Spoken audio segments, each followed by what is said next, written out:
फिर परावैद्युत पढ़ेंगे, तब जाके चैप्टर को पढ़ेंगे, ठीक है। तो चालक यानी कंडक्टर्स, अंग्रेजी में कंडक्टर्स बोलते हैं, इलेक्ट्रिक कंडक्टर।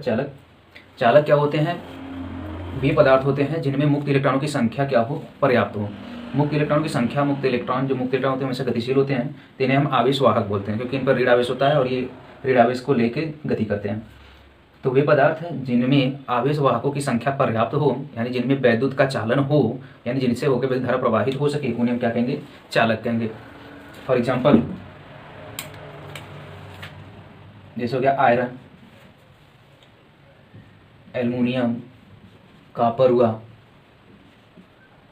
और गोल्ड हुआ, सॉरी सिल्वर हुआ, इट इज जैसे आयरन लोहा हुआ, एल्युमिनियम हुआ, कॉपर हुआ और गोल्ड हुआ, सॉरी गोल्ड क्या कहते हैं इसको, सिल्वर हुआ, ये सब क्या है? चालक है। तो चालक वे पदार्थ जिनमें मुक्त इलेक्ट्रॉनों की संख्या पर्याप्त हो या जिनसे होकर वैद्युत धारा प्रवाहित हो सके, उन्हें हम क्या कहेंगे? चालक कहेंगे, ठीक। फिर दूसरा है अचालक, इंसुलेटर, इलेक्ट्रिक इंसुलेटर। ये वे पदार्थ होते हैं जिनमें मुक्त इलेक्ट्रॉनों की संख्या लगभग शून्य होती है, न के बराबर होती है, नगण्य होती है। तो वे पदार्थ जिनमें मुक्त इलेक्ट्रॉनों की संख्या लगभग शून्य हो या जिनमें आवेश वाहकों की संख्या नगण्य हो, यानी जिनसे होकर वैद्युत धारा का चालन न हो, उन्हें हम क्या कहते हैं? अचालक। तो वे पदार्थ जिनसे होकर वैद्युत धारा का चालन न हो, अचालक यानी कुचालक कहलाते हैं। एग्जाम्पल में रबर हुआ, प्लास्टिक हुआ, वुड हुआ, एटसे रबर हो गया, प्लास्टिक हो गया, लकड़ी हो गया, ये सभी चीज़ों से इनसे बनने हुए सभी सामान क्या होते हैं? अचालक होते हैं। फिर से सुनिए, चालक क्या होता है? वे पदार्थ जिनमें आवेश वाहकों की संख्या पर्याप्त हो या जिनसे होकर वैद्युत धारा का चालन हो सके, उन्हें हम क्या कहेंगे? चालक। जैसे लोहा, एल्युमिनियम, कॉपर और सिल्वर। अचालक वे पदार्थ होते हैं जिनमें मुक्त इलेक्ट्रॉन की संख्या नगण्य होती है, मतलब आवेश वाहकों की संख्या नहीं होती, यानी जिनसे होकर विद्युत धारा का प्रवाह नहीं होता, वो क्या कहलाते हैं? अचालक। जैसे रबर, प्लास्टिक और लकड़ी। फिर इसके बाद आता है परावैद्युत। तो परावैद्युत भी वे पदार्थ होते हैं जिनसे होकर वैद्युत धारा प्रवाहित नहीं होता, यानी परावैद्युत क्या होते हैं? कुचालक होते हैं, यानी अचालक होते हैं, अचालक। तो परावैद्युत क्या होते हैं? अचालक होते हैं, यानी इनमें भी आवेश वाहकों की संख्या नगण्य होती है। अचालक होते हैं तो आवेश वाहकों की संख्या नहीं होगा, यानी मुक्त इलेक्ट्रॉन नहीं होंगे, तो ये भी वैद्युत का चालन नहीं करेंगे। लेकिन हाँ, ये इनसे थोड़ा सा डिफरेंट होते हैं।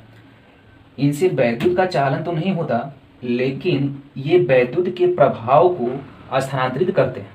ध्यान सुनिएगा, परावैद्युत अचालक ही होते हैं, यानी इनसे धारा प्रवाहित नहीं होती, किंतु ये धारा के प्रभाव को स्थानांतरित करते हैं। तो वे पदार्थ, ठीक है, जिनसे होके धारा प्रवाहित न हो परंतु वैद्युत धारा के प्रभाव को स्थानांतरित कर सके, क्या कहलाते हैं? परावैद्युत। वे पदार्थ या वे अचालक जो वैद्युत के प्रभाव को स्थानांतरित कर सके, परावैद्युत कहलाते हैं। अचालक होते हैं मतलब खुद वैद्युत धारा को प्रवाहित नहीं होने देंगे, लेकिन उसके प्रभाव को स्थानांतरित करेंगे, ठीक। तो वे अचालक जो वैद्युत धारा के प्रभाव को स्थानांतरित करते हैं, क्या कहलाते हैं? परावैद्युत, ठीक। अब ये परावैद्युत के प्रकार पढ़ेंगे। ये परावैद्युत दो प्रकार के होते हैं। पहला होता है अध्रुवी, नॉन पोलर, अध्रुवी, और दूसरा होता है ध्रुवी। दूसरा क्या होता है? ध्रुवी, पोलर। ध्रुवी और अध्रुवी। तो परावैद्युत दो प्रकार के, पहला है अध्रुवी, दूसरा है ध्रुवी। अध्रुवी का मतलब हुआ ध्रुव मतलब क्या होता है? प्लस और माइनस दोनों कुछ दूरी पे ध्रुवी होते हैं। तो अध्रुवी मतलब कि वे पदार्थ, ठीक है, अध्रुवी परावैद्युत पढ़ रहे हैं, तो वे परावैद्युत पदार्थ जिनके अणुओं में, पदार्थ है तो अणु होंगे तो उनमें प्लस केंद्र भी होगा और माइनस केंद्र, यानी धन केंद्र भी होगा, ऋण केंद्र भी होगा। तो वे परावैद्युत जिनके अणुओं के धन केंद्र ये हुआ और ऋण केंद्र इसके जस्ट पीछे हुआ, धन केंद्र और ऋण केंद्र दोनों के बीच की दूरी जो है, केंद्रों के बीच की दूरी क्या हो? शून्य हो, यानी कि एक केंद्र के ऊपर जैसे दूसरा केंद्र हो, जिसे हम बोलते हैं संपाती, तो ऐसे परावैद्युत क्या बोलते हैं? अध्रुवी। तो वे परावैद्युत जिनके धन आवेश और ऋण आवेश के केंद्रों के बीच की दूरी क्या हो? शून्य हो, यानी एक दूसरे के क्या हो? संपाती। जैसे ये धन आवेश हो गया और ये ऋण आवेश और दोनों एक दूसरे पे हो, तो इसे बोलते हैं संपाती। तो अध्रुवी में ऐसा ही होता है कि ये पदार्थ है, इसके अणु में धन केंद्र होगा, ऋण केंद्र होगा। धन केंद्र ऋण केंद्र की क्या होगा, संपाती, मतलब दोनों केंद्रों के बीच की दूरी शून्य होगी। तो ऐसी स्थिति में जब दोनों केंद्रों के बीच की दूरी शून्य होती है, पिछले चैप्टर में पढ़े हैं द्विध्रुव आघूर्ण, जहाँ पे दो आवेश होते हैं तो उनमें से किसी एक आवेश और दोनों आवेश के बीच की दूरी का गुणा करते हैं तो द्विध्रुव आघूर्ण मिलता है। तो यहाँ पे देखिए एक आवेश ये धन, ये हुआ ऋण, इन दोनों के बीच की दूरी क्या है, शून्य। तो किसी एक आवेश और इनके बीच की दूरी यानी जीरो से गुणा करेंगे पूरा जीरो हो जाएगा, यानी द्विध्रुव आघूर्ण क्या होता है, शून्य होता है। तो ध्यान रहे कि वे परावैद्युत पदार्थ जिनके अणुओं के धन केंद्र और ऋण केंद्र परस्पर संपाती हो, क्या हो, संपाती, केंद्र क्या होते हैं, संपाती, यानी r बराबर जीरो, मतलब कि द्विध्रुव आघूर्ण भी कितना होगा, जीरो होगा, यानी द्विध्रुव आघूर्ण क्या होता है, शून्य। तो वे परावैद्युत जिनके अणुओं में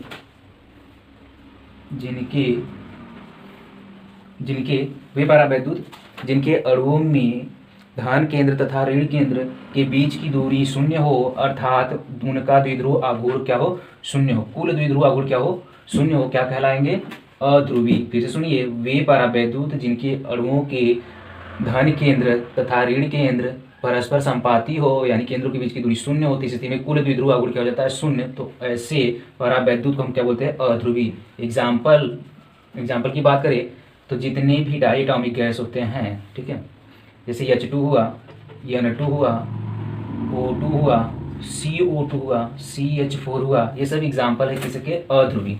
ये वैद्युत का चालन नहीं करता, ऑक्सीजन वैद्युत का चालन नहीं करता, हाइड्रोजन भी नहीं करता, ना नाइट्रोजन भी नहीं करता, कार्बन डाइऑक्साइड भी नहीं करता। अगर करता तो वायर से करंट यहाँ तक तुरंत चलाता बिना किसी कंडक्टर के, वायु में गति करता। तो ये सब गैस हैं, इनमें वैद्युत का चालन नहीं होता, लेकिन फिर भी ये वैद्युत के प्रभाव को स्थानांतरित करते हैं, ठीक है। ये अध्रुवीय परावैद्युत कहलाते हैं। ये H2, N2, O2, CO2, CH4, इन सभी का द्विध्रुव आघूर्ण जो होता है वो शून्य होता है। द्विध्रुव आघूर्ण शून्य होगा तो अध्रुवी कहलाएंगे, ठीक। सेकेंड पे आते हैं ध्रुवी। ध्रुवी में जस्ट उल्टा केस है, इनके केंद्र जो होते हैं वो संपाती नहीं होते, केंद्र संपाती नहीं होते, मतलब कि R का मान जीरो नहीं होगा, यानी द्विध्रुव आघूर्ण भी जीरो नहीं होगा। तो द्विध्रुव आघूर्ण कुछ न कुछ होगा। तो वे परावैद्युत जिनके अणुओं में धन केंद्र तथा ऋण केंद्र संपाती न हो, अर्थात केंद्रों के बीच की दूरी शून्य न हो, यानी कुछ दूरी हो, तो इस स्थिति में उनका कुल द्विध्रुव आघूर्ण होता है, यानी जीरो नहीं होता। तो ऐसे पदार्थ को हम बोलते हैं ध्रुवी, ठीक। एक बार फिर से देखते हैं वैद्युत धारिता में पहला चालक वे पदार्थ होते हैं जिसमें आवेश वाहकों की संख्या क्या होती है, पर्याप्त होती है, यानी जिससे होकर वैद्युत का चालन होता है, चालक कहलाते हैं। जैसे आयरन हुआ, एल्युमिनियम हुआ, कॉपर हुआ, सिल्वर हुआ इत्यादि। अचालक क्या होता है, वे पदार्थ होते हैं जिनमें आवेश वाहकों की संख्या क्या होती है, लगभग शून्य होती है, मतलब आवेश वाहक नहीं होते तो वैद्युत का चालन नहीं होता, उन्हें हम अचालक बोलते हैं, जिसे कुछ चालक भी बोलते हैं। एग्जाम्पल में रबर, प्लास्टिक, वुड इत्यादि। अब इसके बाद आता है परावैद्युत, जो कि चैप्टर में बहुत इंपॉर्टेंट है। परावैद्युत डाइलेक्ट्रिक। तो परावैद्युत क्या होते हैं, ये अचालक ही होते हैं, मतलब वैद्युत का चालन नहीं करेंगे, लेकिन ये वैद्युत के प्रभाव को स्थानांतरित करते हैं। तो वे अचालक जो वैद्युत का चालन नहीं करते परंतु वैद्युत के प्रभाव को स्थानांतरित करते हो, क्या कहलाएंगे, परावैद्युत, ठीक। परावैद्युत कहलाएंगे। एग्जाम्पल में परावैद्युत जैसे प्लास्टिक हुआ और कांच हुआ, ठीक है, ये सब परावैद्युत होते हैं जो कि वैद्युत का चालन नहीं करते लेकिन प्रभाव को स्थानांतरित करते हैं। परावैद्युत दो प्रकार के, अध्रुवी में क्या होता है कि वे परावैद्युत हैं जिनके अणुओं के धन केंद्र और ऋण केंद्र परस्पर संपाती होते हैं, यानी जिनका कुल द्विध्रुव आघूर्ण क्या होता है, शून्य होता है, अध्रुवी। एग्जाम्पल में hydrogen, nitrogen, oxygen, carbon dioxide और मीथेन गैस। ध्रुवी में क्या होता है, इनके केंद्र संपाती नहीं होते, इनके केंद्र के बीच कुछ दूरी होती है, जब कुछ दूरी होती है तो द्विध्रुव आघूर्ण भी कुछ न कुछ होता है। तो ऐसे द्विध्रुव को क्या बोलते हैं हम लोग, ऐसे पदार्थ को क्या बोलते हैं, ध्रुवीय परावैद्युत, ठीक। अब इसके बाद आता है कि आखिर ये वैद्युत के प्रभाव को स्थानांतरित कैसे करेंगे। ध्रुवीय अध्रुवीय हमने देख लिया, ये तो अचालक होते हैं, मतलब वैद्युत का चालन नहीं करेंगे लेकिन वैद्युत के प्रभाव को स्थानांतरित करते हैं, यानी इनसे होकर वैद्युत का प्रभाव गुजर सकता है लेकिन खुद वैद्युत यानी धारा गुजर नहीं सकता। तब देखते हैं कुछ क्रियाविधि इनकी। जैसे हम कोई बाह्य वैद्युत क्षेत्र ले लेते हैं, ये कोई समांतर प्लेट है, इधर प्लस है और इधर माइनस आवेश है। ये वैद्युत क्षेत्रों के प्लस से माइनस की तरफ सबको मालूम है, वैद्युत क्षेत्र की दिशा प्लस से माइनस की तरफ पीछे पढ़ाया हुआ है, ठीक है ये सब। अब इसमें क्या होगा कि मैं रख देता हूँ यहाँ पे ध्रुवीय परावैद्युत। ध्रुवीय परावैद्युत में क्या होगा कि प्लस हो गया और माइनस होगा, इनके बीच में कुछ न कुछ दूरी होगा। जब प्लस और माइनस के बीच में कुछ न कुछ दूरी होगा तो इनका द्विध्रुव आघूर्ण तो शून्य नहीं होगा। अभी हमने बताया कि जब ध्रुवीय परावैद्युत होता है तो उनके केंद्रों के बीच में दूरी होती है, यानी द्विध्रुव आघूर्ण जीरो नहीं होता। तो ऐसी स्थिति में जब द्विध्रुव आघूर्ण जीरो नहीं हो, शून्य नहीं होगा, तो आपको मालूम है ये प्लस है तो प्लस की तरफ कौन हो जाएगा, माइनस, क्योंकि कहते हैं प्लस प्लस के बीच में प्रतिकर्षण होता है, तो ये प्लस इसको धक्का देकर दूसरी तरफ खींच देगा, और ये माइनस वाला किधर चला जाएगा, प्लस की तरफ, प्लस वाला किधर चला जाएगा, माइनस की तरफ।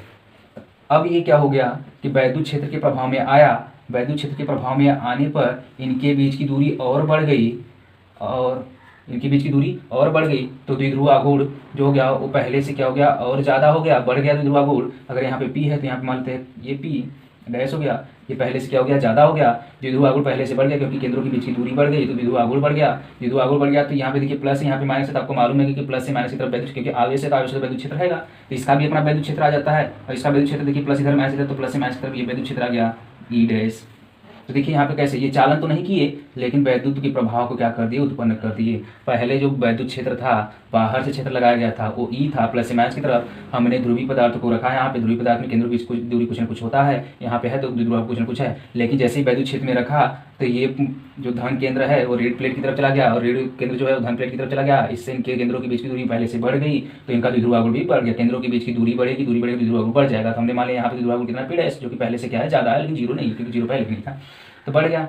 अब आपको मालूम है कि जब कहीं पे भी आवेश है तो उसके चारों तरफ वैद्युत क्षेत्र उत्पन्न हो जाता है, यहाँ पे प्लस यहाँ पे माइनस, इसका भी अपना वैद्युत क्षेत्र उत्पन्न हो जाता है प्लस से माइनस की तरफ। तो प्लस से माइनस की तरफ हमने वैद्युत क्षेत्र दिखा दिया ई डैश। देखिए पहले वैद्युत क्षेत्र प्लस से माइनस की तरफ बाहर, वह वैद्युत क्षेत्र जो बाहर से हमने लगाया था वो इधर है, लेकिन इसका अपना एक वैद्युत क्षेत्र आ गया इधर से इधर, ठीक है। तो इसलिए ये क्या करते हैं, वैद्युत का चालन तो नहीं करते, लेकिन वैद्युत के प्रभाव उत्पन्न कर देते हैं, ठीक। अब इसके जस्ट अपोजिट दूसरा केस पढ़ेंगे कि जब अध्रुवीय पदार्थ ले लेते हैं, अध्रुवीय पदार्थ मतलब कि इसको हम मान लेते हैं ये प्लस है, बड़ा वाला साइन क्या है प्लस, और ये छोटा वाला क्या है, इसको मानते प्लस, और ये छोटा वाला क्या है माइनस। ये प्लस वाला माइनस के जस्ट पीछे है, ऐसा नहीं कुछ दूरी पे है, जस्ट पीछे है। तो अगर वैद्युत क्षेत्र पहले नहीं है तो प्लस और माइनस अध्रुवीय पदार्थ है ये परा वैद्युत, तो इनके केंद्रों के बीच की दूरी क्या होगी, शून्य, तो इनका द्विध्रुव आघूर्ण क्या होगा, शून्य। जैसे ही हमने इसको वैद्युत क्षेत्र में रखा, वह वैद्युत क्षेत्र ई में, तब वह वैद्युत क्षेत्र क्या करेगा, प्लस वाले को प्रतिकर्षित करके माइनस की तरफ भेजेगा, माइनस वाले को आकर्षित कर लेगा। तो ये कुछ इस तरीके से अंडाकार रूप ले लेता है, माइनस वाला इधर चला आया प्लस प्लेट की तरफ, प्लस वाला चला गया माइनस प्लेट की तरफ। तो इस स्थिति में देखिए जैसे वैद्युत क्षेत्र में मैंने इस पदार्थ को रखा तो इनके केंद्रों के बीच की दूरी पहले से क्या होगी, बढ़ गई, पहले शून्य था, शून्य न होकर कुछ न कुछ केंद्र के बीच की दूरी आ गया, तो द्विध्रुव आघूर्ण अब शून्य नहीं रहा, क्योंकि दूरी जनरेट हो गया। जब दूरी नहीं था तो द्विध्रुव आघूर्ण नहीं था, दूरी आ गया तो द्विध्रुव आघूर्ण आ गया, तो द्विध्रुव आघूर्ण कितना हो गया, P बराबर जीरो नहीं है, पहले जीरो था, मानता हूँ यहाँ पे P डैश हो गया, जो कि जीरो से हमेशा क्या है, बड़ा, यानी जीरो नहीं है, ठीक। अब देखिए प्लस से माइनस की तरफ इसका भी अपना वैद्युत क्षेत्र हो जाएगा, तो इसका वैद्युत क्षेत्र ई डैश। तो इस तरीके से अध्रुवीय पदार्थ को जो हमने रखा कहाँ पे, किसी बाह्य वैद्युत क्षेत्र में, तो बाह्य वैद्युत क्षेत्र में रखने पर, ठीक है, बाह्य वैद्युत क्षेत्र में रखने पर अध्रुवीय पदार्थ के केंद्र एक दूसरे से विस्थापित हो जाते हैं, वैद्युत क्षेत्र के कारण एक दूसरे से क्या होते हैं, विस्थापित हो जाते हैं, और जिसके परिणाम स्वरूप इनके केंद्रों के बीच की दूरी प्राप्त हो जाती है और द्विध्रुव आघूर्ण प्राप्त होता है। इस द्विध्रुव आघूर्ण से एक वैद्युत क्षेत्र उत्पन्न होता है जो कि ई डैश है, जो कि बाह्य वैद्युत क्षेत्र क्या है, जस्ट विपरीत है। इस तरीके से हमने देखा कि ध्रुवीय पदार्थ और अध्रुवीय पदार्थ, यानी ध्रुवीय परावैद्युत और अध्रुवीय परावैद्युत, यानी कि परावैद्युत जो कि चालन नहीं करते लेकिन वैद्युत के प्रभाव को स्थानित करते हैं। तो यहाँ पे हमने देखा दोनों स्थिति में कि पहले समांतर प्लेट रखा हुआ था, कोई आवेश नहीं है, इस पर हमने रख दिया परावैद्युत जो कि ध्रुवीय था, प्लस माइनस, ठीक है। तो अभी तो कुछ नहीं है, लेकिन जैसे हमने यहाँ पे प्लस दिया था माइनस, यानी बाह्य वैद्युत क्षेत्र में रखा इसको, तो तुरंत ये क्या हो गया, और ज़्यादा दूरी होगी इनके बीच में, जैसे ही और दूरी होगी तो इनका भी अपना एक वैद्युत क्षेत्र हो गया ई डैश। और इसके जैसे दूसरे केस में हमने देखा कि प्लस और माइनस दोनों एक ही जगह थे, इनके केंद्रों के बीच की दूरी नहीं थी, द्विध्रुव आघूर्ण शून्य था। जैसे हमने बाह्य वैद्युत क्षेत्र में रखा तो प्लस वाला इधर चला गया और माइनस वाला इधर चला गया, तो इनके केंद्रों के बीच की दूरी हो गई, इनके केंद्रों के बीच की दूरी तो द्विध्रुव आघूर्ण अब शून्य नहीं रहा, अब इनका भी अपना वैद्युत क्षेत्र आ जाता है, ठीक। इस तरीके से ये वैद्युत क्षेत्र उत्पन्न कर देते हैं वैद्युत क्षेत्र में रखने पर। अब इसके बाद हम लोग पढ़ेंगे, अब हम लोग पढ़ेंगे वैद्युत धारिता, जो कि चैप्टर का नाम है वैद्युत धारिता। सबसे पहले हम देखेंगे धारिता क्या होता है। धारिता, धारिता का जो शाब्दिक अर्थ होता है धारण करना,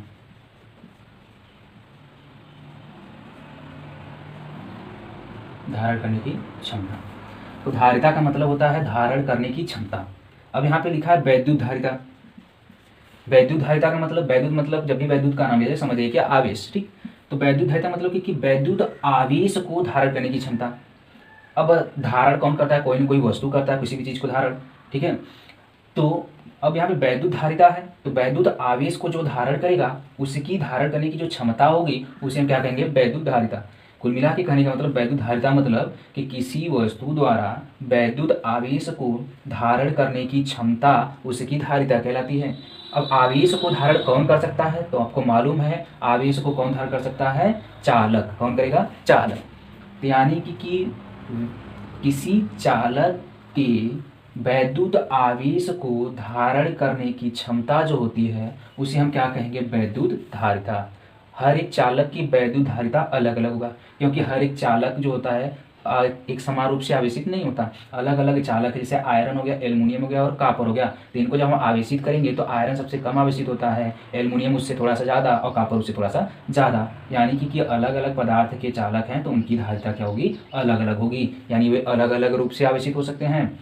ठीक, तो धारिता का मतलब धारण करने की क्षमता, वैद्युत धारिता का मतलब कि वैद्युत आवेश धारण करने की क्षमता। क्या, वैद्युत आवेश धारण करने की क्षमता। नोट्स में लिखा हुआ है सब, क्या कहलाता है, वैद्युत धारिता। कौन धारण करेगा, चालक करेगा। कौन करेगा, चालक, क्योंकि आप जानते हैं आवेश कहाँ पे जाता है, चालक, या चालक से तो नहीं। तो किसी भी चालक द्वारा वैद्युत आवेश को धारण करने की क्षमता उस चालक की वैद्युत धारिता कहलाती है। ठीक, किसी भी चालक द्वारा आवेश को धारण करने की क्षमता उस चालक की वैद्युत धारिता कहलाती है।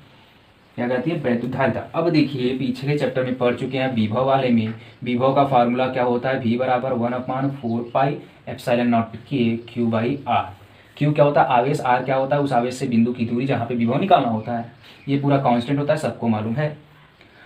अब जब चालक को, मान लीजिए ये कोई प्लेट है, चालक है, जब इसको मैं Q आवेश दूंगा, Q, तो इसका विभव बढ़ेगा। आपको मालूम है कि आवेश बढ़ेगा तो विभव बढ़ेगा। मैं और आवेश दे दूं, क्योंकि इसकी क्षमता मैं देख रहा हूँ कि इस पर कितना मैं आवेश दे सकता हूँ, तो Q2 आवेश दिया और तो विभव क्या हो जाएगा, और बढ़ेगा, क्योंकि V प्रोपोर्शनल है किसके, Q के। और आवेश देंगे तो और विभव बढ़ेगा। तो आपको मालूम है कि जैसे जैसे आवेश की मात्रा बढ़ती है वस्तु के कारण उत्पन्न विभव भी क्या होता है, बढ़ जाता है। तो विभव क्या होता है, समानुपाती होता है किसके, Q के। तो विभव समानुपाती हुआ क्योंकि किसी भी चालक को दिया गया आवेश उस चालक द्वारा उत्पन्न विभव की क्या होता है, समांतर होता है। जैसे जैसे आवेश बढ़ेगा चालक का विभव भी क्या हो जाएगा, बढ़ जाएगा। तो यहाँ से भी किसके समानुपाती हो गया, Q के। जैसे ही हम समानुपाती हटाते थे यहाँ पे एक कांस्टेंट आता है 1/c करके और इंटू Q, और इसी C का वैल्यू हम लोग निकालेंगे। C आ जाएगा इधर और V चला जाएगा इधर, तो Q/V हुआ। और इसी C को हम लोग बोलते हैं वैद्युत धारिता। क्या बोलते हैं, वैद्युत धारिता। जहाँ C क्या है, एक नियतांक है, क्योंकि समानुपाती हटाने पे आया था, एक नियतांक है जिसे क्या कहेंगे, जिसे चालक की धारिता कहते हैं।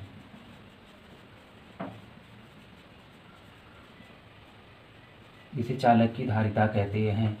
ठीक, तो C देखिए, C बराबर क्या मिला, Q/V। Q क्या हो, सॉरी, Q/V। C बराबर Q/V। Q क्या होता है, आवेश। आवेश का मात्रक क्या होता है बच्चों, कूलाम। अपान को पर लिखते हैं V मतलब वोल्टेज, वोल्ट, कूलाम पर वोल्ट, या इसी को बोलते हैं फेरड। क्या बोलते हैं, फेरड। फेरड साइंटिस्ट का नाम है।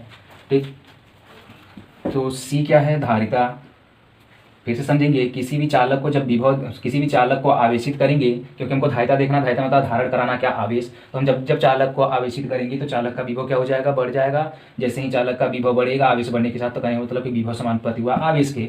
तो विभव जब आवेश के समानुपाती हुआ तो हमने यहाँ से V प्रोपोर्शनल टू Q लिखा, प्रोपोर्शनल हटाया तो 1/c यहाँ पे नियतांक आता, याद रखिएगा। तो V बराबर 1/c इंटू Q, हमको C चाहिए, सीधा ट्रांसफर करते V को उधर, तो C बराबर Q/V।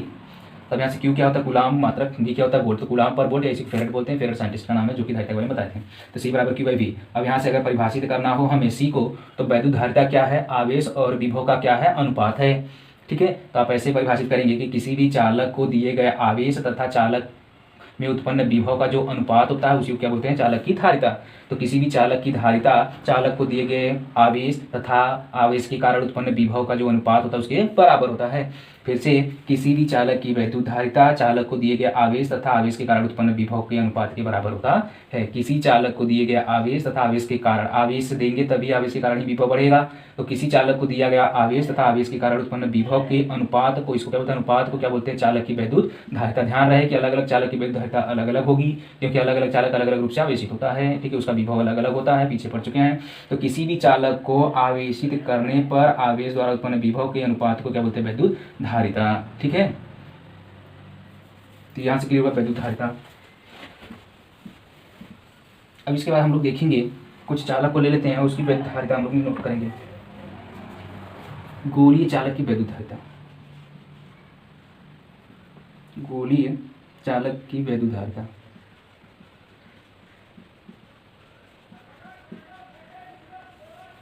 गोलीय चालक की वैद्युत धारिता देखेंगे हम लोग। गोलीय चालक मतलब जिसका आकार गोलाकार हो। जैसे मैं मान लूँ यहाँ पे ये कोई गोला है, इसका केंद्र यहाँ O है और इसकी त्रिज्या कैपिटल R है। ये ठोस गोला है और मैं क्या कर देता हूँ, इसको आवेशित कर दे रहा हूँ। आवेश दूंगा तो ठोस गोला है, तो ठोस गोले के संपूर्ण पृष्ठ पे एक समान रूप से आवेश वितरण होगा, क्योंकि पीछे पड़ चुके हैं।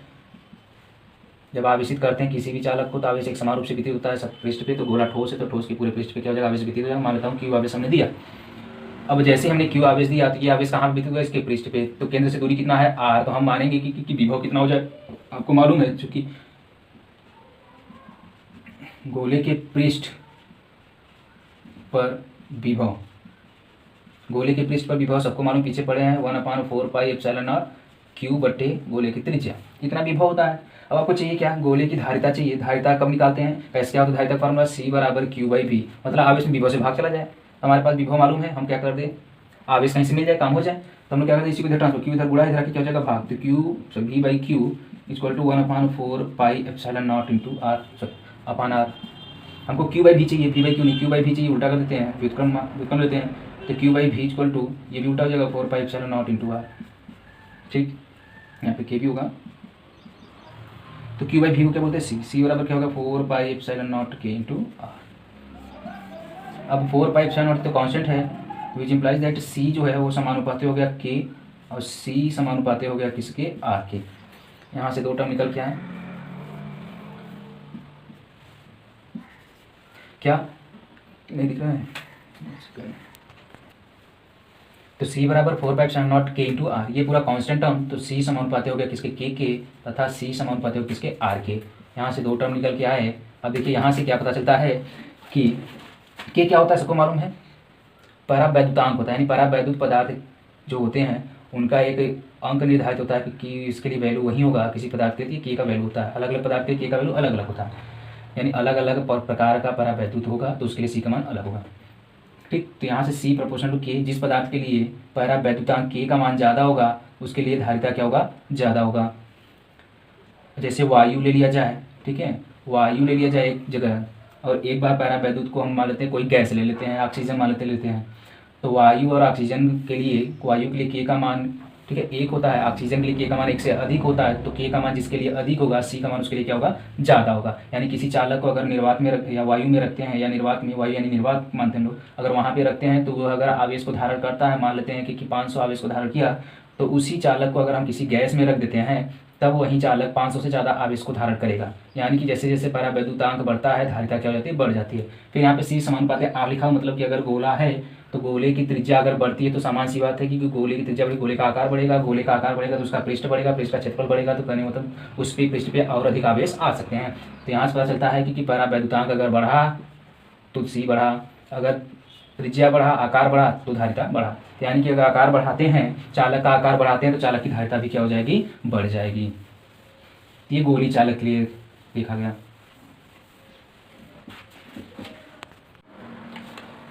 समांतर प्लेट संधारित्र की धारिता को प्रभावित करने वाले कारक, तो समांतर प्लेट की धारिता C बराबर K A epsilon by D, हमने पीछे अभी पढ़ा। एप्सिलॉन क्या होता है, कांस्टेंट, तो यहाँ से क्या मिला, C समानुपाती हो गया K के, C समानुपाती हो गया A के और C व्युत्क्रमानुपाती हो गया D के। पीछे हमने गलत लिख दिया था, इसको सही बना लेंगे। यानी कि अगर प्लेटों के बीच परावैद्युत पदार्थ बदलता है तो प्लेट की धारिता भी बदल जाएगी। परावैद्युत पदार्थ बदलेगा तो उसके लिए K का मान अलग अलग, परावैद्युत पदार्थ के लिए K का मान अलग अलग होता है, तो धारिता भी क्या हो जाएगी, अलग अलग। अगर K का मान किसी परावैद्युत पदार्थ के लिए एक अलग बड़ा है और किसी के लिए छोटा, तो बड़ा मान के लिए C का मान क्या हो जाएगा, बड़ा। ठीक, तो यानी कि प्लेट की धारिता प्लेट के बीच उपस्थित माध्यम पर निर्भर करता है। अगर माध्यम का परावैद्युतांक ज़्यादा है तो धारिता भी ज़्यादा हो जाएगा। फिर दूसरा कारक क्या है जो प्रभावित करता है, वो है क्षेत्रफल। अगर प्लेट का क्षेत्रफल बढ़ता है तो प्लेट की धारिता भी क्या हो जाएगी, बढ़ जाएगी। अगर प्लेटों के बीच की दूरी है, जो दूरी है अगर बढ़ता है तो धारिता क्या हो जाएगी, घट जाएगी। तो धारिता को प्रभावित करने वाले यहाँ पे 3 कारक है। पहला परावैद्युतांक, यानी प्लेटों के बीच जो पदार्थ भरा जाएगा उस पर निर्भर करेगा। दूसरा प्लेट का आकार यानी प्लेट का क्षेत्रफल, और तीसरा क्या है, प्लेटों के बीच की दूरी। अब इसके बाद हम देखेंगे कि अगर प्लेटों के बीच में कोई पदार्थ रख दिया जाए जिसकी मोटाई T हो, ये प्लेट है, प्लेट के बीच में कोई के पैरावैद्युतांक का एक पदार्थ हमने रख दिया जिसकी मोटाई टी है और पैरावैद्युतांक के है। ये प्लेट ए है, ये प्लेट बी है, इनके बीच की दूरी स्मॉल डी है, इसके बीच में टी मोटाई का एक पैरावैद्युत पदार्थ रखा गया है जिसका पैरावैद्युतांक के है। तो जब टी मोटाई का कोई पैरावैद्युत पदार्थ रख देते हैं प्लेटों के बीच में, तब हम देखेंगे कि क्या प्रभाव पड़ता है। तो पहले वैद्युत क्षेत्र, इनका बाहर का वैद्युत क्षेत्र ई है, वह वैद्युत क्षेत्र ई है, आंशिक परावैद्युत युक्त समांतर प्लेट की धारिता, यानी कि इस प्लेट के बीच में जो परावैद्युत भरा जाएगा वह पूरी जगह नहीं होगा, कुछ जगह पे ही भरा जाएगा। तो यहाँ पे ए और बी दो प्लेट हैं, इनके बीच वैद्युत क्षेत्र ई है और इनके बीच में टी मोटाई का एक परावैद्युत पदार्थ जिसका पैरावैद्युतांक के है रख दिया गया है। प्लेटों के बीच की दूरी डी है। तो जैसे ही परावैद्युत पदार्थ रखेंगे तो इसका अपना एक अब देखिए जैसे ही परावैद्युत पदार्थ रखेंगे तो इसका एक अपना वैद्युत क्षेत्र स्थापित हो जाएगा जिसकी दिशा पहले से क्या होता है विपरीत, पीछे पढ़ा चुके हैं, तुरंत विपरीत दिशा में वैद्युत क्षेत्र स्थापित हो जाएगा। ये पहले से वैद्युत क्षेत्र है। तो अब हम देखेंगे कि इसके रख देने पे यानी कि जब परावैद्युत पूरी जगह ना हो कुछ ही जगह पे हो तब क्या होगा, धारिता पे क्या प्रभाव पड़ेगा। ठीक है, तो सबसे पहले हम लोग लिखेंगे आवेश घनत्व जो सिग्मा होता है वो तो क्या होता है Q/A होता है, सबको मालूम है। पहले मान लेते हैं कि वैद्युत क्षेत्र, ये पैरावैद्युतांक नहीं है तो वैद्युत क्षेत्र E बराबर क्या होता है, E बराबर σ/K/0, σ/K/0 होता है। अगर ये पैरावैद्युत नहीं है तो K नहीं होगा, जैसे ही पैरावैद्युत आएगा तब क्या हो जाएगा, K हो जाएगा। तो जैसे ही पैरावैद्युत आएगा तो यहाँ पे वैद्युत क्षेत्र कितना हो जाएगा, तब K आ जाएगा। तो जैसे ही पैरावैद्युत आया तो हमने मान लिया कि वैद्युत क्षेत्र क्या हो गया है, ये वैद्युत क्षेत्र मानते हैं E1 है, बाद में क्या हो गया है E2 हो गया है। कब, जब ये पैरावैद्युत पदार्थ आया तब E2 बराबर क्या हो जाएगा σ/K/0 आ जाएगा, क्योंकि पैरावैद्युत के लिए K रखते हैं, सिग्मा क्या हो गया K/0 हो गया। तो बाह्य वैद्युत क्षेत्र कितना था, E1 था। जब पैरावैद्युत आ गया तो पैरावैद्युत का अपना वैद्युत क्षेत्र कितना है, E2 है। तो सिग्मा बराबर Q/0 होता है। E1 बराबर, जब पैरावैद्युत पदार्थ नहीं है तो E1 बराबर σ/0 हुआ। पैरावैद्युत आया तो पैरावैद्युत का ये है E2 बराबर σ/K/0। ठीक, ये हुआ। अब हम निकालेंगे विभव, कुल विभवांतर। कुल विभवांतर V बराबर, देखिए वैद्युत क्षेत्र 2 है तो विभवांतर भी 2 होगा। तो अब देखिए कुल विभवांतर V निकालना है तो E1 जो वैद्युत क्षेत्र है वह इसके अंदर नहीं है, बाहर है। तो वैद्युत क्षेत्र में हमने बताया था अगर दूरी से गुणा करेंगे तो विभव मिल जाएगा। तो E1 वैद्युत क्षेत्र, इससे जो विभवांतर उत्पन्न होगा, E1 कहाँ के लिए, जब पैरावैद्युत नहीं था। जब पैरावैद्युत है यहाँ पे तो पैरावैद्युत कहाँ पे नहीं है, यहाँ पे नहीं है और यहाँ पे पैरावैद्युत नहीं है। तो इस क्षेत्र की दूरी लिखेंगे तो ये पूरा D है और ये कितना T, D में से T क्या कर देंगे, घटा देंगे। तो वैद्युत क्षेत्र गुणे दूरी, फिर प्लस दूसरा विभव कहाँ पे है, क्योंकि ये दूसरा वैद्युत क्षेत्र इसका भी विभव होगा। तो दूसरा क्षेत्र और गुणे दूसरे क्षेत्र की दूरी कितना है, स्मॉल t, ये विभव निकल गया। तो V बराबर E का मान कितना है σ/ε0 D - T प्लस E2 का मान σ/K/0 इंटू T। तो V बराबर सिग्मा का वैल्यू रख देते हैं Q/A/ε0 D, गुणा भी कर देते हैं minus sigma into T/ε0, sigma का वैल्यू Q/A/ε0, फिर plus sigma value Q/A/ε0 into T। तो V बराबर क्या मिला, Q/A तो कॉमन हो जाएगा और ε0 भी कॉमन होगा। यहाँ से क्या मिलेगा D माइनस यहाँ से क्या मिलेगा T, यहाँ से क्या मिलेगा K था ना, T/K, ये मिला। अब Q आके इधर भाग हो जाएगा तो V/Q इक्वल टू, यहाँ लिखते हैं V/Q इक्वल टू क्या मिला D माइनस इसको सॉल्व दोनों से T कॉमन हो जाएगा, T कॉमन तो 1 + 1/K, यहाँ से D, यहाँ से दोनों से T ऊपर कॉमन तो 1 माइनस बाहर अंदर प्लस 1/K। ठीक, बाहर क्या बचा हुआ है, बाहर बचा Q इधर आ गया तो 1/A/1/A/0। अब C चाहिए तो C बराबर क्या होता है, C बराबर Q/V जस्ट उल्टा, इसको भी उल्टा कर देंगे तो A/0 इसके अपान 1 है तो ये 1 अपान हो जाएगा, तो 1/D माइनस T 1 + 1/K, यानी कि C बराबर आपका मिला A/0/D, जो कि पहले था उसमें से कुछ घटा हुआ मिला। कितना घटा हुआ मिला, 1 + 1/K। चैप्टर में थोड़ा सा आगे बढ़ते हैं, हम लोग पढ़ेंगे अब संधारित्र। ठीक, संधारित्र, कैपेसिटर। अभी हमने पिछले कुछ समय में हमने टॉपिक क्लियर किया धारिता क्या होता है। तो धारिता हमने देखा था, गोली कोष का एक तो एग्जाम्पल लेके गोली चालक का एग्जाम्पल हमने देखा था। तो धारिता जो होता है C वह समानुपाती था K क्या था, परावैद्युतांक, फिर C समानुपाती था R के, यानी कि गोले की त्रिज्या यानी गोले का आकार बढ़ेगा तो गोले की धारिता भी क्या होगी, बढ़ी। अगर आपको आवेश को अधिक मात्रा में कहीं पे संचित करना हो, यानी स्टोर करके रखना हो, यानी धारण करके रखना हो, तो आपको क्या करना पड़ेगा, इस सूत्र के हिसाब से चालक का आकार बढ़ाना पड़ेगा। अधिक आवेश को संग्रहित करके रखना है तो चालक के आकार को बढ़ाना पड़ेगा। अगर आप चालक के आकार को बढ़ाएंगे तो एक समय ऐसा आएगा कि आपको अधिक आवेश की जरूरत पड़ेगी, तो आकार इतना बड़ा हो जाएगा कि उसके लिए आपको जब जो आप मोबाइल रख है या बैटरी जो कि जिसमें आवेश को रखा जाता है, संचित करके रखा जाता है और आवश्यकता पड़ने पर फिर यूज किया जाता है, अगर आकार बढ़ाते ज़्यादा बैटरी में चार्ज स्टोर करना होता तो बैटरी आज इतना छोटा ना हो कि बहुत बड़ा होता। ठीक है, तो बहुत बड़ा होता तो इलेक्ट्रॉनिक डिवाइस में छोटे नैनो ना होकर और बड़े बड़े होते तो ये बहुत ही हानिकारक होगा। तो हम लोग क्या करेंगे कि इसी समस्या का समाधान हम लोग ढूंढेंगे कि आखिर कैसे चालक का आकार बढ़ाए बिना ही अधिक से अधिक मात्रा में उसी चालक पर आवेश को संचित किया जा सके। चालक का आकार बढ़ाए बिना ही अधिक मात्रा में आवेश को संचित किया जा सके, ये हमारा टारगेट होगा। तो इसमें क्या होता है कि संधारित्र हम लोग पढ़ेंगे। तो संधारित्र क्या होता है, तो एक ये ऐसी युक्ति है जिससे हम क्या करते हैं कि चालक का आवेश बढ़ाए बिना ही अधिक से अधिक मात्रा में आवेश को संचित कर सकते हैं। तो कोई पूछे संधारित्र क्या होता है, तो संधारित्र एक ऐसी युक्ति है जिसका उपयोग चालक के आकार को बढ़ाए बिना अधिक मात्रा में आवेश को संचित करने के लिए किया जाता है। यानी कि संधारित्र ऐसी युक्ति है जिसमें अधिक से अधिक मात्रा आवेश की मात्रा को संचित किया जा सकता है चालक के आकार को परिवर्तित किए बिना। चालक का आकार बढ़ेगा तो ऑटोमेटिक आवेश की मात्रा अधिक से अधिक संचित कर सकते हैं, लेकिन इतना बड़ा चालक हो जाएगा अगर आपको और बहुत ज़्यादा अमाउंट में आवेश को संग्रहित करना है तो चालक का आकार बहुत बड़ा होगा तो छोटी वस्तु बनाना इम्पॉसिबल हो जाएगा। तो हमको क्या करना है, छोटी छोटी वस्तु बनाना है, चार्ज अधिक से अधिक स्टोर करना है, तो हम लोग क्या करेंगे, संधारित्र पढ़ेंगे। तो संधारित्र एक ऐसी युक्ति है जिसका उपयोग हम अधिक आवेश को संग्रहित करने के लिए करते हैं। इसमें चालक का आकार नहीं बढ़ता लेकिन अधिक से अधिक मात्रा में हम लोग आवेश संचित कर लेते हैं। ठीक, तो कोई पूछे संधारित्र क्या होता है, तो संधारित्र एक ऐसी इलेक्ट्रॉनिक युक्ति है जिसका उपयोग अधिक मात्रा में आवेश को संग्रहित करने के लिए किया जाता है। ठीक, ये कैसे कार्य करता है ये हम लोग पढ़ेंगे अब। तो संधारित्र क्या होता है, वह युक्ति जिसका आकार बढ़ाए बिना अधिक मात्रा में आवेश को संचित किया जा सके, क्या कहलाएगा, संधारित्र कहलाएगा। अब संधारित्र का सिद्धांत पढ़ेंगे हम लोग, आखिर ये कैसे काम करता है संधारित्र कैसे। तो ध्यान समझिएगा, इसमें होता क्या है कि इसमें दो चालक लेते हैं। सबसे पहले इसमें दो चालक लेंगे, एक को मानते हैं ए, दूसरे को मानते हैं बी। ए का संपर्क जो होगा, ए का संपर्क हम लोग स्रोत से करेंगे, मतलब जहाँ से आवेश आपको लाना है। ठीक है, इस ए और बी दो क्या होंगे, चालक होंगे।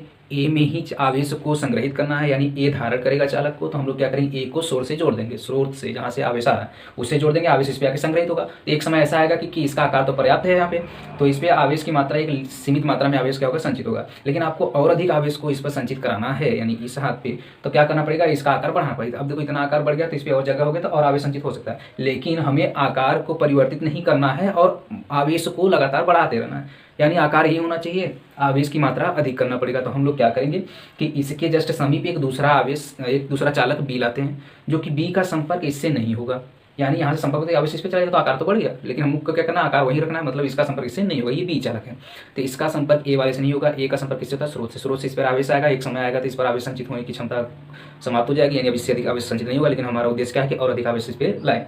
तो क्या करना पड़ेगा कि इसका आकार बढ़ाना पड़ेगा, लेकिन आकार को हमको बढ़ाना नहीं है, आकार को स्थिर रख के तब आवेश को अधिक मात्रा बढ़ाना है, आवेश की मात्रा। तो हम क्या करेंगे, इसके समीप एक दूसरा आवेश लाएंगे, दूसरा चालक लाएंगे। इसका चालक का संपर्क इस चालक से नहीं होता है, इस चालक का संपर्क हम लोग किससे कर देते हैं, पृथ्वी से, ग्राउंड से। इसका संपर्क हम लोग ग्राउंड से कर देते हैं, अर्थ से कर देते हैं। अब ये दोनों चालक अत्यंत समीप होते हैं तो इस पर आवेश पहले से, मान लिया इस पर धनावेश है, जैसे ये चालक ए हो गया और ये चालक बी हो गया। हमने ए को स्रोत से जोड़ा, मान लीजिए कोई स्रोत है, वैद्युत स्रोत से हमने ए को जोड़ दिया, मान लेते हैं यहाँ पे धनावेश आया, इस पे धनावेश आ गया, तो धनावेश आ गया, क्यू आवेश आया, तो अब इसके पृष्ठ पे आवेश वितरित हो गए तो आकार फिक्स है तो आवेश का वितरण भी फिक्स हो जाएगा। अब इससे अधिक आवेश को नहीं दे सकते, लेकिन हमारा उद्देश्य कि नहीं और अधिक आवेश को देना है, और अधिक आवेश इस पर संचित करना है, जिसका आकार बढ़ाना पड़ेगा, लेकिन हमको क्या करना है, इसको आकार को परिवर्तित नहीं करना है। तो आकार को परिवर्तित न किए बिना ही हमको इस पर अधिक से अधिक मात्रा में आवेश संचित करना है। तो हम लोग क्या करेंगे, दूसरा दिमाग लगाएंगे कि अब इसके समीप एक दूसरा अनावेशित चालक, मतलब ये आवेशित नहीं हो रहा है, इस पर कोई आवेश नहीं है, एक दूसरा अनावेशित चालक बी लाके इसके समीप में रख देते हैं, जो कि इनके बीच की दूरी बहुत कम होगी, लेकिन इसका संपर्क इससे नहीं होगा। और जैसे ही इस चालक बी को लाते हैं इसके समीप, तो आपको मालूम है कि एक आवेशित चालक और उसके समीप अनावेशित चालक हो तो प्रेरण की घटना होती है। प्रेरण की घटना में क्या होता है कि समीप वाले चालक पर विपरीत आवेश उत्पन्न हो जाता है। तो इस पर प्लस है, तो इस बी के जो यह वाला पोर्शन होगा ए के साइड वाला, इस पे जस्ट विपरीत आवेश उत्पन्न हो जाएगा और पीछे वाले सिरे पे क्या हो जाएगा, प्लस आवेश उत्पन्न हो जाएगा। यहाँ पे प्लस है तो इसके सामने वाले पे क्या होगा, माइनस, और इसके पीछे वाले पे क्या हो जाएगा, प्लस। जैसे यहाँ पे प्लस है तो ये बी वाला आया तो इस पर क्या हो जाएगा, माइनस, इसके जस्ट पीछे वाले पे क्या होगा, प्लस। इसे बोलते हैं प्रेरण की घटना। तो जब बी को ए के समीप लाते हैं तो बी के पहले पृष्ठ पर जो कि ए की तरफ होगा इस पर ऋणावेश, और दूसरे पृष्ठ पर जो कि ए से दूर होगा उस पर क्या होगा, धनावेश होगा। अब जैसे ही बी पर ऋणावेश और धनावेश होगा तो इसका विभव मान लेते भी है तो इसका विभव क्या होगा, माइनस बी, क्योंकि प्रेरण की घटना में समान आवेश वितरित होते हैं। इस पर प्लस क्यू है तो इस पर क्या होगा, माइनस क्यू। यहाँ पे प्लस बी ही आ गया विभव, यहाँ पे क्या होगा, माइनस बी। तो कुल विभव अगर निकालेंगे तो विभव क्या हो जाएगा, शून्य। लेकिन ध्यान देंगे कि इसके जैसे पीछे भी आवेश है इसका भी विभव भी होगा, तो यानी कि कुल विभव आपके पास भी है। इन दोनों सब विभव को जोड़ देंगे तीनों को तो ये कैंसिल, ये बचा भी। अब ध्यान देंगे कि ए को आवेशित कर रहे हैं तो विभव बढ़ेगा, ए का आवेश दे रहे हैं तो विभव बढ़ेगा। आवेश संचित हो रहा है, आकार इसका फिक्स है तो एक फिक्स आवेश ही इस पर संचित किया जा सकता है। लेकिन हमारा उद्देश्य है कि आकार को नहीं बढ़ाना लेकिन आवेश को और मात्रा में संचित करना है। हम क्या करेंगे, इसके समीप बी प्लेट को लाएंगे, बी पे प्रेरण की घटना से यहाँ माइनस हो गया, यहाँ पे प्लस हो गया। जैसे ही यहाँ पे माइनस आया और इस पे आवेश की मात्रा बढ़ाना है, पहले दिए तो विभव बढ़ गया था, और अधिक आवेश देंगे तो नहीं दे पाएंगे क्योंकि आकार फिक्स हो गया और विभव भी एक लिमिट पे हो गया है, तो हम और आवेशित नहीं कर सकते। लेकिन उद्देश्य हमारा और आवेशित करना था। और आवेशित करने का मतलब यहाँ से आवेश को और क्या करना पड़ेगा, घटाना, यानी विभव को घटाना पड़ेगा। तो विभव घटाने के लिए ही हम क्या करते हैं, बी प्लेट को लाते हैं। बी को जैसे ही लाए तो बी पे यहाँ पे माइनस हो गया, प्लस। तो ये प्लस और माइनस बहुत नजदीक होने के कारण इनका विभव क्या होता है, ये माइनस वाला विभव ए की विभव क्या करता है, घटा देता है। तो ए का विभव जितना बढ़ता है बी वाला उतना ही क्या करता है, घटा देता है। और जैसे ही देखो बी का दूसरा सिरा अगर देखेंगे तो बी का प्लस विभव है तो ये उतना ही क्या करता है, बढ़ा देता है। लेकिन ये बी का पहला पृष्ठ ए के नज़दीक होने के कारण जितना विभव यह घटा देता है उतना यह बढ़ा नहीं पाता। ध्यान देंगे कि बी का जो प्रथम पृष्ठ है ए की तरफ वाला वह ए के विभव को घटाता है, जितना मात्रा में बी का पहला पृष्ठ ए के विभव को घटाता है उतनी मात्रा में बी का दूसरा सिरा का विभव इसके विभव को बढ़ा नहीं पाता, क्योंकि यहाँ से इसकी दूरी क्या हो जाती है, ज़्यादा हो जाती है और यहाँ दूरी कम होती है। तो इसलिए यह वाला इसके विभव को जितना घटा देता है, क्योंकि माइनस ए प्लस से घट जाएगा विभव, या प्लस ये भी प्लस तो बढ़ जाएगा, जितना यह घटाता है वह इतना बढ़ा नहीं पाता। अगर मान लीजिए इसका विभव 2 वोल्ट है तो ये भी क्या होगा, माइनस 2 वोल्ट। तो 2 वोल्ट घटा दिया, इसका भी होगा प्लस 2 वोल्ट। तो ये दोनों खत्म हो गए दूसरे से, तो ये माइनस वाला प्लस वाला घटा दिया, 2 वोल्ट घट गया। लेकिन यह 2 वोल्ट जितना घटा उतना ये बढ़ा नहीं पाता अभी, क्योंकि इसकी दूरी ज़्यादा है। तो ये क्या हो जाता है, पहले से कम, मानते 1.5 वोल्ट हो गया, तो पहले से कम विभव होगा। तो पहले से कम विभव जब यह हुआ इसका परिणामी विभव, तो कहने का मतलब पहले से विभव का मतलब कि अब उतना ही विभव और बढ़ाना पड़ेगा। था कितना, 2 वोल्ट, अब कितना है 1.5 वोल्ट, कितना कम है 0.5 वोल्ट। तो पहले जितना करने के लिए आवेश दे सकते हैं कि नहीं दे सकते, दे सकते हैं। पहले 2 वोल्ट था, अब कितना बचा, 1.5 वोल्ट, यानी 0.5 वोल्ट की कमी है।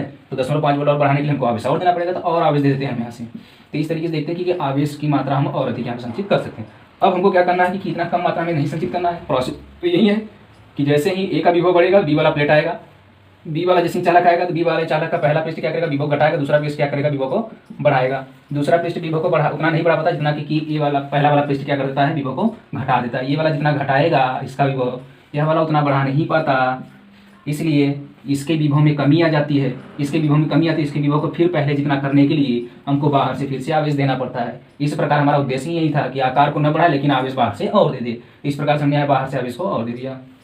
फिर अब क्या करना है कि हमारा उद्देश्य कि इससे भी ज़्यादा आवेश को संग्रहित करें इस पे, तो हम लोग क्या करते हैं, बी का जो दूसरा सिरा है इसको हम लोग पृथ्वी से जोड़ देते हैं।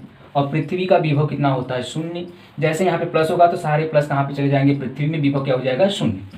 अब बी प्लेट पे विभव 0 हो गया और बी प्लेट वाला ही क्या कर रहा था, जितना ये घटा रहा था उसमें कुछ न कुछ बी वाला वृद्धि कर रहा था। अब बी पे तो कुछ है ही नहीं, दूसरे पृष्ठ पे आवेश है नहीं, तो ये वाला आवेश इसको बढ़ा भी नहीं पाएगा। यानी जितना यहाँ पे आवेश बढ़ता है, विभव बढ़ेगा, उतना ही यह वाला विभव घटा देगा। जैसे ही ये विभव घटा देगा तो इधर बढ़ाने वाला तो है नहीं, जो कि 1.5 बचा रखा था। अब पूरा का पूरा विभव क्या हो गया है, 0 हो गया है। जब विभव 0 हो गया तो यहाँ से उतना विभव पहले जितना, जैसे 2 वोल्ट पहले था तो 2 वोल्ट तक फिर से पहुँचाने के लिए हमको फिर से आवेश देना पड़ेगा। फिर क्या होगा, वही घटना होगी, प्रेरक घटना, ये वाला फिर से विभव कम करेगा, ये वाला तुरंत 0 कर देगा। तो ये विभव को इसको घटा देगा, इसके विभव को घटाएगा, इसके विभव घटाएगा, जितना विभव घटेगा उतना विभव फिर से बढ़ाने के लिए हमको फिर से आवेशित करना पड़ेगा। कितना अच्छा हो गया। यही तो उद्देश्य था हमारा कि इसके आकार को बढ़ाना नहीं है लेकिन आवेश को बार बार इस पर संग्रहित करना है। तो हमने क्या किया, एक दूसरा चालक लाया यहाँ पे बी, जिसका संपर्क इससे नहीं होता। जब इसको आवेशित करते हैं तो प्रेरण की घटना के कारण बी के पहले पृष्ठ पे माइनस, दूसरे पृष्ठ पे प्लस आवेश हो गया। माइनस वाला क्या करता है, ए के विभव को कम करेगा और बी का दूसरा पृष्ठ धन आवेश वाला ए के विभव को क्या कर देगा, बढ़ाएगा। लेकिन बी वाला का दूसरा प्लेट ए से अधिक दूरी पर होने के कारण जितना रीढ़ प्लेट बी का ऋण सिरा विभव को घटाता है उतना विभव बी का दूसरा पृष्ठ बढ़ा नहीं पाता, इसलिए ए के विभव में कमी आ जाती है, ए का विभव कम हो जाता है और ए का पुनः विभव पहले जितना करने के लिए हमको बाहर से आवेश देना पड़ता है। अब क्या करते हैं, बी के दूसरे सिरे को हम पृथ्वी से कनेक्ट कर देते हैं, जिससे बी के दूसरे पृष्ठ पे कुल विभव कितना हो जाता है, शून्य। जैसे पृथ्वी से कनेक्ट करते हैं सारा आवेश पृथ्वी में चला जाता है तो विभव क्या हो जाता है, शून्य, क्योंकि पृथ्वी का विभव शून्य होता है। तो जैसे ही पृथ्वी के से कनेक्ट किया बी को, तो यहाँ पे माइनस है लेकिन यहाँ पे प्लस नहीं है, तो यहाँ पे विभव कुल कितना हो गया, शून्य। तो जो ये विभव बढ़ा रहा था इसका, अब ये नहीं बढ़ा पाएगा, यानी इसके विभव में और अधिक कमी आ जाएगी, और अधिक कमी आ जाएगी तो उतना ही विभव पहले जितना करने के लिए हम लोग क्या करेंगे, बाहर से फिर से आवेशित करेंगे। हमारा उद्देश्य भी यही था कि चालक का आकार नहीं बढ़ाना है लेकिन आवेश लगातार संचित करना है। तो हम यहाँ देखें कि आवेश अधिक से अधिक मात्रा में विभव को घटा के आवेश को संचित किया जा सकता है। ये है संधारित्र का सिद्धांत। तो संधारित्र के सिद्धांत में क्या है कि दो चालक लेते हैं जिनमें से एक का संपर्क किससे होता है, स्रोत से, दूसरे का संपर्क किससे होता है, पृथ्वी से।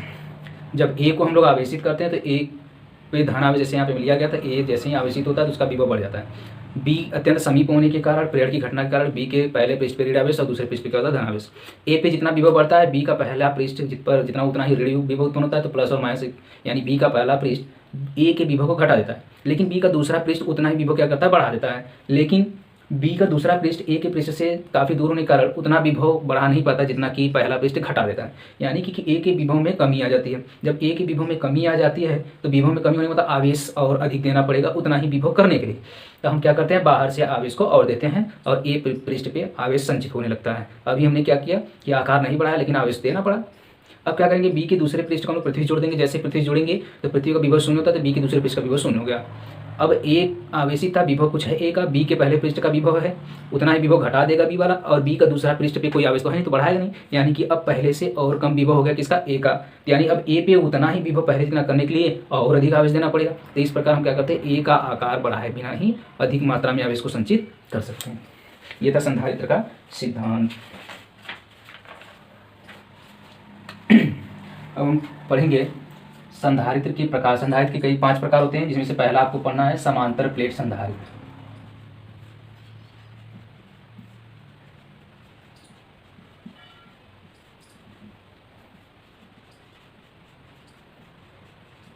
पैरेलल प्लेट कैपेसिटर, ये सिलेबस में है। पैरेलल प्लेट कैपेसिटर, इनके बीच में वैद्युत क्षेत्र कितना है, ई है। वैद्युत क्षेत्र कितना है, इसके बीच में पदार्थ बड़ा के, और इनके बीच की दूरी कितना है, स्मॉल डी है।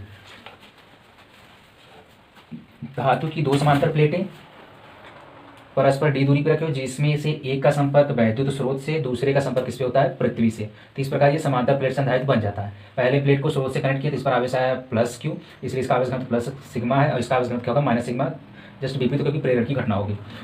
अब कैलकुलेट करेंगे कि समांतर प्लेट की धारिता कितनी होगी, यानी यह कितना आवेश अपने ऊपर रख सकता है। धारण करने की क्षमता यानी सी निकालेंगे हम लोग। तो धारण करने की क्षमता यानी धारिता सी निकालना, तो सी के लिए आपको क्या चाहिए, क्यू चाहिए और वी चाहिए, विभव चाहिए। तो देखिए कि जैसे ही इस पृष्ठ को आवेशित करेंगे तो पृष्ठ का आवेश घनत्व निकाल लेते हैं।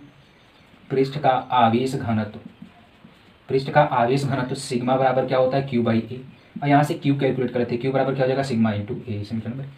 ठीक, सिग्मा हमने कैलकुलेट कर लिया। अब हम यहाँ से क्या निकाल लेते हैं, वैद्युत क्षेत्र हमारे पास है। तो प्लेटों के बीच, आप पिछले वाले चैप्टर में पढ़ चुके हैं, प्लेटों के मध्य वैद्युत क्षेत्र, प्लेटों के मध्य वैद्युत क्षेत्र की तीव्रता, प्लेटों के मध्य वैद्युत क्षेत्र की तीव्रता ई बराबर क्या होता है,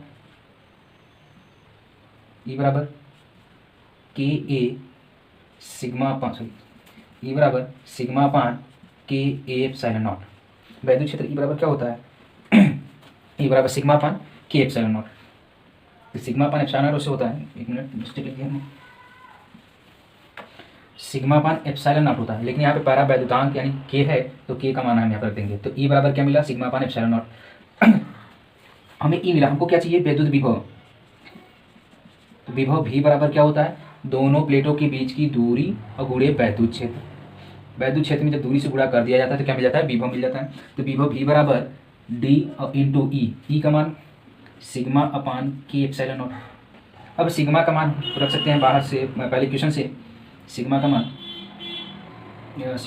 भी इक्वल टू सिग्मा का मान क्या हो जाएगा, डी सिग्मा मान क्यू बाई ए के एप्सिलॉन नॉट। ठीक दिख रहा है, भी बराबर डी अपनी जगह सिग्मा मान क्यू बाई ए के एप्सिलॉन नॉट। फिर हमको क्या करना है, क्यू इधर ट्रांसफर कर देते हैं, तो V by Q equal to D अपान के ए एप्सिलॉन नॉट। अब इसका व्युत्क्रम लेते हैं, तो Q by V equal to K A epsilon naught by D. Q by V को ही हम लोग क्या बोलते हैं, सी धारिता। सी बराबर क्या मिल गया, K A epsilon naught by D, K A epsilon naught by D. Epsilon naught constant है, यहाँ से क्वेश्चन मिल गया, एप्सिलॉन नॉट कांस्टेंट है, तो सी किसके समानुपाती हो गया, के।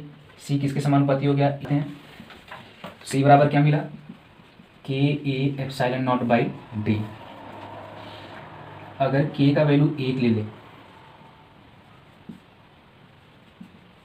वायु या निर्वात के लिए, के का वैल्यू 1 होगा तो सी की जगह क्या हो जाएगा, सी क्या हो जाएगा, सी नॉट हो जाएगा।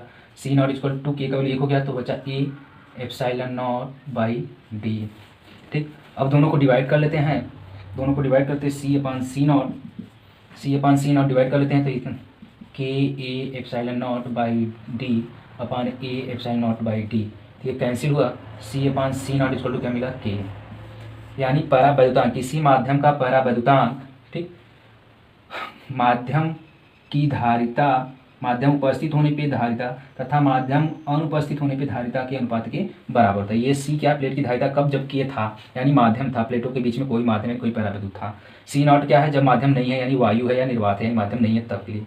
तो प्लेटों के बीच माध्यम उपस्थित होने पे धारिता तथा माध्यम के अनुपस्थित होने पे धारिता के अनुपात को हम क्या बोलते हैं, माध्यम का परावैद्युतांक। के का यहाँ पे देखिए के का कोई मात्रक बीमा नहीं हो, क्योंकि सी भी फैरड ये भी फैरड कैंसिल हो गया, तो के का कोई मात्रक का बीमा नहीं होता है। तो के क्या है, माध्यम का परावैद्युतांक। तो माध्यम का परावैद्युतांक माध्यम उपस्थित होने पे प्लेट की धारिता तथा माध्यम के अनुपस्थित होने प्लेट की धारिता के अनुपात के बराबर होता है।